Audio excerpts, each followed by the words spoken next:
आपण आजच्या तासिकेमध्ये सर्वांचं अभिनंदन. आपल्या शाळेचं नाव वटसिद्ध प्राथमिक माध्यमिक आश्रमशाळा वडवळ नागनाथ. आजच्या तासिकेमध्ये सर्वांचं अभिनंदन. आज आपण एक नवीन भागाला सुरुवात करणार आहोत. तो भाग म्हणजे अलंकार. आता अलंकार म्हणजे काय असं जर समजून घ्यायचं असेल तर अलंकार म्हणजे एखादी स्त्री आपल्या अंगावर दागिने घालते, आपल्या अंगावर भूषणे घालते. मग ते कशासाठी घालते की आपण सुंदर दिसावं, आपण उठून दिसावं. पुरुष सुद्धा तेच करतात. पुरुष सुद्धा काय करतात, आपल्या कानात आता स्त्रियासारखं काय काय घालायला सुरुवात केली. त्यांनी सुद्धा कठीण आपली करायची म्हणजे की वेगवेगळी कठीण करतात. हे सगळा उठाठेव कशासाठी करतात की आपण चांगलं दिसावं. मग तसं अलंकार म्हणजे स्त्रिया वेगवेगळ्या प्रकारचे पायापासून ते पार डोक्यापर्यंत वेगवेगळ्या प्रकारचे अलंकार घालतात. त्यात मी कोणते कोणते अलंकार घालतात हे तुम्हाला नाही सांगत, परंतु त्याचा सगळा जो करण्याचा जो खटाटोप जो असतो, उठाठेव ती असते, ती आजकाल ती फक्त आपण सुंदर दिसलं पाहिजे. मला सांगा, एखादी स्त्री भरपूर सुंदर दिसते, तिला स्वतःला दिसतं का ते नटलेलं नाही दिसत. मग ते आपण दुसऱ्याला कसं सुंदर दिसू, मग तो मुलगा असो किंवा मुलगी असो, याच्यासाठी खटाटोप करत असतात. त्याचप्रमाणे आजच्या तासिकेमध्ये आपण ज्याप्रमाणे स्त्रिया किंवा मुली किंवा मुलं आपण जास्तीत जास्त रूपवान दिसावं, सुंदर दिसावं, यासाठी जो तंत्र वापरतात, त्यांनी जो खटाटोप करतात, त्याचप्रमाणे मराठी भाषेमध्ये सुद्धा भाषा उठून दिसली पाहिजे, भाषा सुंदर दिसली पाहिजे, यासाठी मराठी भाषेमध्ये मराठीचे अलंकार आहेत. भाषा हे खुलून दिसली पाहिजे, भाषेला सौंदर्य प्राप्त झालं पाहिजे, त्यासाठी मराठीमध्ये आपण काय शिकतो, अलंकार हा भाग दिलेला आहे. मग त्याच्यामध्ये अलंकार म्हणजे काय मराठीमध्ये, आता आपण स्त्रिया नटतात, स्त्रिया सुंदर दिसावं म्हणून नटतात, पुरुष सुद्धा नटतात, सगळेच नटतात, परंतु त्या नटण्याचा आणि या नटण्याचा तेवढा सहसा काही संबंध नाही. परंतु आपली मराठी भाषा कशी समृद्ध दिसावी, समृद्ध व्हावी, सुंदर दिसावी, खुलून यावी, यासाठी मराठीचे अलंकार वापरतात. मग अलंकार म्हणजे काय तर भाषेला सौंदर्य प्राप्त होण्यासाठी, भाषेला सौंदर्य प्राप्त होण्यासाठी किंवा सौंदर्य प्राप्त करून देण्यासाठी उपयोगात आणलेल्या तंत्राला काय म्हणतात, अलंकार असे म्हणतात.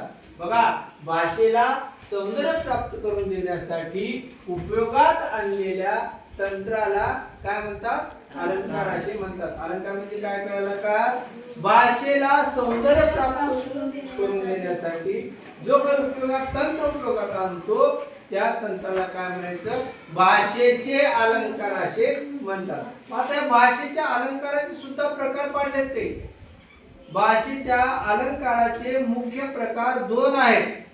भाषेच्या अलंकाराचे मुख्य प्रकार किती आहेत, दोन आहेत. त्याच्यामध्ये अर्थालंकार आहे आणि दुसरा आहे शब्द अलंकार.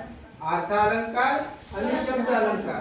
अलंकाराचे मुख्य दोन प्रकार, अर्थालंकार आणि शब्द अलंकार. मग आता अर्थालंकार म्हणजे काय किंवा शब्द अलंकार म्हणजे काय, अर्थालंकार कशाला म्हणावं, शब्द अलंकार कशाला म्हणावं, या अलंकाराचे दोन भाग किंवा दोन प्रकार का पाडले तर भाषेमध्ये, भाषा शिकत असताना भाषेमध्ये काही त्या वाक्यातील किंवा मराठी भाषेतील जे काही वाक्य असतात, त्या वाक्यामधला अर्थ जो असतो, त्या अर्थावरून त्या भाषेला सौंदर्य प्राप्त होत असते. या वाक्यातल्या अर्थावरून त्या भाषेला सौंदर्य प्राप्त होत असतं, म्हणून त्याला काय म्हणतो आपण, अर्थालंकार म्हणतो. आणि काही वाक्य असे आहेत त्याच्यामध्ये शब्दच असे असतात की त्या शब्दावरून त्या भाषेला सौंदर्य प्राप्त होत असतं, म्हणून त्याला आपण काय म्हणतो, शब्द अलंकार असे म्हणतो. आता आपण सविस्तर जर व्याख्या पाहायची असेल तर पहिल्यांदा अर्थालंकार, अर्थालंकाराची व्याख्या पाहायची झाले तर अर्थालंकार म्हणजे काय हे पाहत असताना एखाद्या वाक्यातील एखाद्या वाक्यातील अर्थामुळे जर भाषेला सौंदर्य प्राप्त होत असेल, एखाद्या वाक्यातील अर्थ, बघा एखादी वाक्य आहे आणि त्या वाक्यातील अर्थामुळे जर भाषेला सौंदर्य प्राप्त होत असेल तर त्याला काय म्हणायचं? अर्थ अलंकार असे म्हणतात. कळालं का सगळ्यांना? म्हणजे एखाद्या वाक्यातील त्याच्या अर्थामुळे जर भाषेला सौंदर्य प्राप्त होत असेल, कशामुळे? अर्थामुळे जर भाषेला सौंदर्य प्राप्त होत असेल तर त्याला काय म्हणायचं? अर्थ अलंकार असे म्हणतात. दुसरा प्रकार जो आहे तो आपला घेतलेला शब्द अलंकार. शब्द अलंकार म्हणजे काय? शब्द अलंकारामध्ये एखाद्या वाक्यात येणाऱ्या शब्दाच्या रचनेमुळे, एखाद्या वाक्यात येणाऱ्या शब्दांच्या रचनेमुळे, शब्द इथं वरच्या याच्यामध्ये अर्थ अलंकारामध्ये अर्थाला जास्त महत्व दिलेले आहे आणि शब्द अलंकारामध्ये शब्दाला महत्व दिलेले आहे. म्हणजे या शब्दांच्या रचनेमुळे जर भाषेला शोभा येत असेल तर त्याला काय म्हणायचं? शब्द अलंकार असे म्हणतात. तर मग या अर्थ अलंकार आणि शब्द अलंकार याचे सुद्धा आपल्याला वेगवेगळे प्रकार पाडलेले आहेत. या अर्थ अलंकाराचे सुद्धा एकूण जवळपास 19 प्रकार पाडले. या अर्थ अलंकाराचे किती प्रकार आहेत? 19 प्रकार पाडलेत. आणि शब्द अलंकाराचे जे प्रकार आहेत त्याचे सुद्धा वेगवेगळे प्रकार आहेत. ते आपण या अर्थ अलंकाराचे प्रकार झाल्याच्या नंतर या शब्द अलंकाराच्या प्रकाराला हात घालणार आहोत, ते पाहणार आहोत.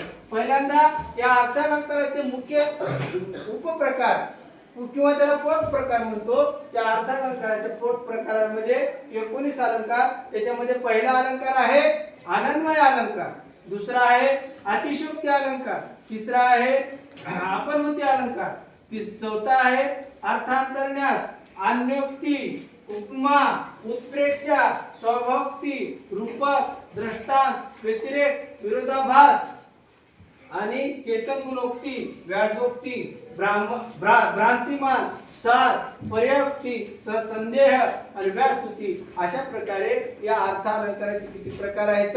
19 प्रकार आहेत. तर आपण उद्याच्या तासाला अर्थालंकाराचा जो पहिला प्रकार आहे तो म्हणजे अन्वय अलंकार म्हणजे काय आणि त्याची उदाहरणं उद्याच्या तासाला पाहू. धन्यवाद.